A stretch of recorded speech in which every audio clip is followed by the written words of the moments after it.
Full speed में चली जा रही थी। रागिनी और उसके मम्मी पापा ट्रेन में उसके साथ सफर कर रहे थे। चाय वाला चिल्ला रहा था, चाय ले लो, गरम गरम चाय। फिर पानी वाला आया, पानी पानी, ठंडा पानी, 20 का एक ठंडा पानी। फिर पान मसाले वाला आया, 14 का 2 राजहंस पान मसाला, तिरंगा पान मसाला, इसमें है केसर का दम, खाइए और कामयाबी की बुलंदियों को छू लीजिए। पापा कितना शोर शराबा कर रहे हैं ये लोग। हाँ, कभी कभी तो हद कर देते हैं ये लोग। इनका यही काम है, इसी से इनका पेट भरता है। अब तुम्हारे पापा का गांव आने वाला है। सीतापुर से 40 किलोमीटर दूर है अभी जो स्टेशन आएगा। सच में मैं गेट पर जा रही हूँ, वैसे भी मेरे सिर में दर्द हो रहा है। रागिनी उठकर गेट पर आ गई। ठंडी ठंडी हवाओं का वो आनंद लेने लगी। ट्रेन फुल स्पीड में चलती जा रही थी। ट्रेन हॉर्न बजाकर रास्ते को चीरते हुए चली जा रही थी। अंधेरे में वैसे तो कुछ दिखाई नहीं दे रहा था, लेकिन दूर गांव में टिमटिमाती लाइट दिख रही थी। तभी अजीब सी हवा चली और रागिनी का दुपट्टा उड़ गया। रागिनी गिरते बची। वो वापस आकर बैठ गई। मम्मी, मेरा फेवरेट दुपट्टा उड़ गया। इतनी छोटी सी बात पर इतनी बड़ी लड़की रोती है। दूसरा ले लेना या मैं ला दूंगी। देखो, हमारा गांव क्रॉस कर रहा है, कितना अच्छा लग रहा है। अरे वाह, तो हम लोग गांव क्यों नहीं जाते हैं? कितना मजा आएगा ना। अब यहाँ कोई नहीं रहता, तुम्हारे दादा दादी सब भगवान के पास चले गए, इसलिए हम सब लोग शहर चले गए। रागिनी अपने घर पहुंची और अपने रूम में चली गई। बैग अपने कमरे में रखा। उसका मोबाइल नीचे गिर गया। वो उठाने झुकी तो बेड के नीचे उसका दुपट्टा दिखा। वो चौंक गई कि ये दुपट्टा ट्रेन में उड़ गया था। वो यहाँ कैसे आ गया? उसने तुरंत ही उसे उठाया और अपने कंधे पर लेकर आईने में देखने लगी। उसके पीछे एक भूत खड़ी दिखी और वो हंस रही थी। उसकी लाल लाल आँखें, बिखरे बाल देखने के बाद रागिनी डर गई और चीखने ही वाली थी कि उसके मुंह पर भूतनी ने हाथ रख दिया। वो बेहोश हो गई। रात के 12 बज चुके थे। रागिनी के मम्मी पापा सो रहे थे। धीरे धीरे दरवाजा खुला। रागिनी के हाथ में चाकू था। धीरे धीरे आगे बढ़ने लगी। पापा के पास आकर वो दांत पीसने लगी और उसका चेहरा लाल होकर चुड़ैल बन गया। चुड़ैल ने चाकू ऊपर की तरफ उठाया और राजेंद्र बाबू को मारने ही वाली थी कि राजेंद्र बाबू की नींद खुल गई। वो बेड से नीचे गिर गए। चाकू बेड पर ही फंस गया। मैं तुमको जिंदा नहीं छोड़ूंगी, तुम सबको मार डालूंगी। रागिनी की माँ ने रागिनी को जोर से पकड़ा और 2 थप्पड़ दिए। उसके पापा भी उठ गए और रागिनी से चाकू लेकर दूर फेंक दिया। तुम मुझे मारना चाहती हो? रागिनी बेटा, तुमको क्या हो गया? रागिनी बेटा, मैं रागिनी नहीं हूँ, मैं सुरेखा हूँ। याद आया कुछ? सुरेखा? कौन सुरेखा? मैं वही सुरेखा हूँ जिसको तुमने धोखा दिया। याद करो कॉलेज के दिन की बात। सुरेखा और राजेंद्र एक ही कॉलेज में पढ़ते थे। दोनों एक दूसरे से बहुत प्यार करते थे, लेकिन ये वो समय था जब जात पात बहुत ज्यादा ही मायने रखती थी और न मोबाइल था और न ही न्यूज चैनल। सुरेखा, हम दोनों के प्यार को क्या हो गया? मम्मी पापा मानेंगे क्या? एक बार बात करके देखो। नहीं मानेंगे तो कुछ दूसरा रास्ता निकाल लेंगे। दूसरा रास्ता कौन सा है? दूसरा रास्ता ये है कि साथ अगर जी नहीं सकते लेकिन मर तो सकते हैं ना। मैं तुम्हारे बिना जी नहीं सकती। ऐसा मत बोलो, हम घर से भाग जाएंगे। तुम कल सीतापुर स्टेशन पर आ जाना, मैं भी आ जाऊंगा और भागलपुर एक्सप्रेस से मुंबई चले जाएंगे। वहाँ कोई हमें रोकने टोकने वाला नहीं होगा।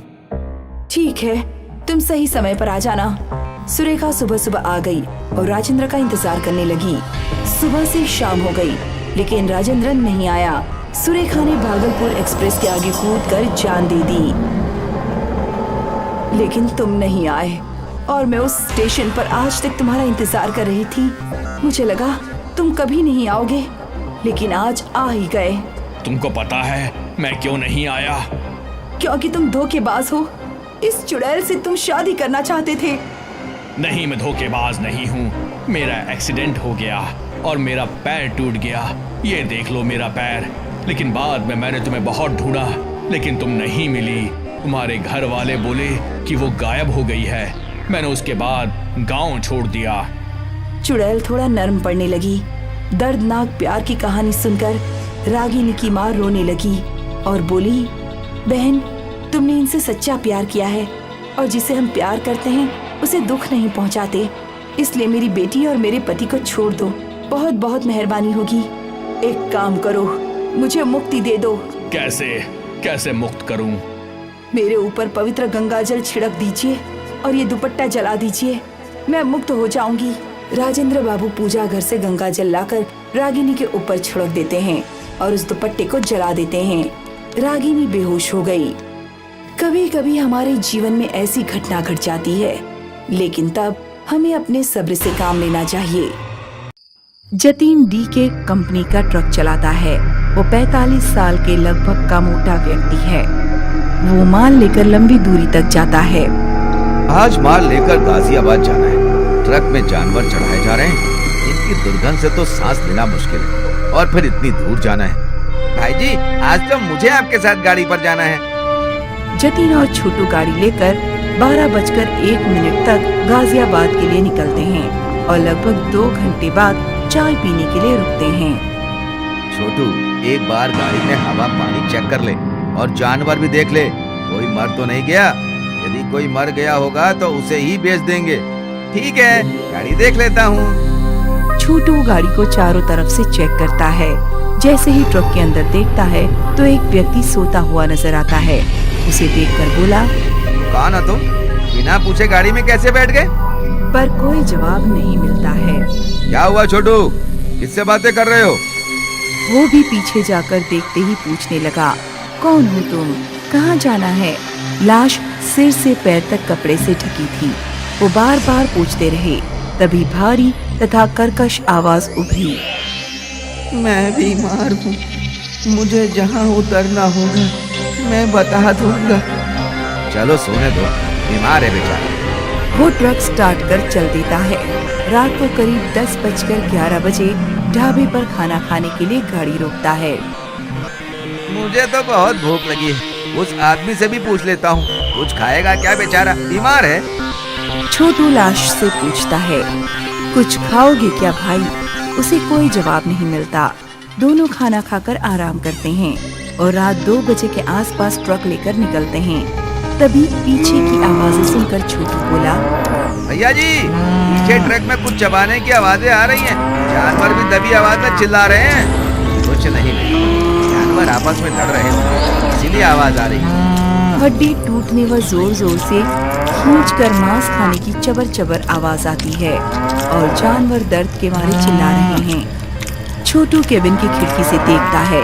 उसे अजीब सी आकृति का आदमी, जिसके आधे शरीर में सिर्फ हड्डी और आधे शरीर में हड्डी के ऊपर मांस के लोथड़े लटक रहे थे, ये देखकर छोटू की दिग्घी बन जाती है। क्या हुआ बेटा, तुम इतना डर क्यों रहे हो? तुम्हारे तो पसीने छूट रहे हैं। अंदर क्या है ऐसा? जतिन ट्रक खड़ा करके खिड़की से देखता है तो उसे सब ठीक दिखाई देता है। छोटू, तुमने अंधेरे में जानवरों के उछलने और गिरने की आवाज सुनी होगी और परछाई देखी होगी। डरो मत। भैया जी, मुझे ट्रक में कुछ ठीक नहीं लग रहा है। जानवर बहुत अजीब आवाज में चिल्ला रहे हैं, जैसे किसी चीज से डर रहे हैं। करीब आधा घंटा बीतने के बाद पीछे से एक ठंडी और कर्कश आवाज आती है। गाड़ी रोको, मुझे उतरना है। थोड़ी देर रुको, बस्ती के पास पहुंचकर रोक देता हूँ, नहीं तो तुम्हें पैदल दूर तक चलना पड़ेगा। कहा जहाँ, अभी गाड़ी रोको। इतने में पीछे की खिड़की से एक हड्डी वाला हाथ आकर छोटू की गर्दन पकड़ लेता है। छोटू छटपटाने लगता है। अभी रोक रहा हूँ, प्लीज मुझे छोड़ दो। जतिन तुरंत ट्रक रोक देता है। छोटू की गर्दन लाश से छुड़ाने की कोशिश करता है पर सफल नहीं होता। जतिन लाइटर से गाड़ी पोंछने वाले कपड़े को जलाता है और छोटू की गर्दन छुड़ाने की कोशिश करता है, पर तब तक लाश छोटू की गर्दन मरोड़ देती है। उसकी आंखें बाहर निकल आती हैं। वो चिल्लाने लगा, प्लीज छोड़ दो मुझे छोड़ दो। लाश ट्रक की खिड़की से अपना सिर अंदर डालकर छोटू का खून पीने की कोशिश करती है। जतिन जलता कपड़ा उसके ऊपर डालकर ट्रक से उतरकर सड़क पर दौड़ता है और दौड़ते हुए बेहोश होकर गिर जाता है। आँख खोलने पर जतिन स्वयं को ट्रक के साथ जंगल में पाता है। उसके सारे जानवरों को किसी ने खा लिया। डर के मारे वो फिर से बेहोश हो जाता है। आँख खुली जब बाबूजी, आंखें खोलो। आप यहाँ कैसे? रास्ता भटक गए क्या इस जंगल में? आपको तो बुखार भी है। जतिन गांव वालों को आप बीती सुनाता है। बाबूजी, इस रास्ते पर आए दिन ऐसी घटनाएं होती रहती हैं। इस कारण इस रास्ते पर ट्रक वाले 12 से 4 बजे के बीच में नहीं चलते हैं। आपकी किस्मत अच्छी थी कि आप बच गए। बुखार व चोट के कारण आपको अस्पताल में भर्ती करना पड़ेगा। करीब 5 दिन बाद जतिन को अस्पताल से छुट्टी मिलती है। वो गांव के एक व्यक्ति के साथ वापस लौट रहा होता है तो कुछ दूर चलने के बाद अचानक ये मुझे क्या हो रहा है? आंखों के सामने वही लाश दिखाई दे रही और कानों में वही कर्कश आवाज वापस जाने के लिए कह रही। भैया जी, तुम्हें क्या हो रहा है? तुम इतना झूम क्यों रहे हो? तबीयत खराब हो रही है क्या? गाड़ी रोक दो, कहीं दुर्घटना ना हो जाए। गांव वाले के इतना कहते ही ट्रक बेकाबू होकर पेड़ से टकरा जाता है। रफ्तार कम होने से ज्यादा चोट नहीं लगती है, किंतु मेरे हाथ पैर सुन्न हो रहे हैं, उंगलियों में ऐंठन हो रही है, आंखों के आगे अंधेरा छा रहा है। ऐसा कहते कहते वो बेहोश हो जाता है। अरे अरे, उठो भैया जी। वो जतिन को ड्राइवर सीट से खींचकर बाहर निकालने की कोशिश करता है, किंतु सफल नहीं होता। कुछ राहगीर सहायता करने आ जाते हैं और जतिन को बाहर निकालते हैं और होश में लाने का प्रयास करते हैं। बेहोशी में भी जतिन का शरीर कांप जाता है। कुछ देर बाद जतिन को होश आ जाता है। भैया जी, तुम्हारी तबीयत तो अभी भी ठीक नहीं लग रही है। ट्रक हम चला लेंगे, आप आराम से बैठो। हम शिव बाबा से विनती किए हैं, प्रसाद चढ़ाएंगे। जतिन मुंह से कुछ बोल नहीं पाता, सिर्फ गूं गूं की आवाज निकल रही होती है। उसकी आंखें डर के कारण अभी भी फैली हुई हैं। उसे अपना सिर घूमता हुआ और भारी लग रहा है। वो लेट जाता है। बहुत परेशानी के बाद जतिन अपने घर पहुंच जाता है। गांव वाले आदमी ने सारा वाकया ट्रक मालिक को बताया और जतिन को अस्पताल में भर्ती कराया गया। करीब 1 माह बाद उसे छुट्टी मिली अस्पताल से। अब मैं कभी भी ट्रक नहीं चलाऊंगा। मुश्किल से मेरे प्राण बचे। जय हो कान्हा, जय हो कान्हा। आज भी उस रास्ते पर 12 से 4 तक कोई वाहन नहीं चलता।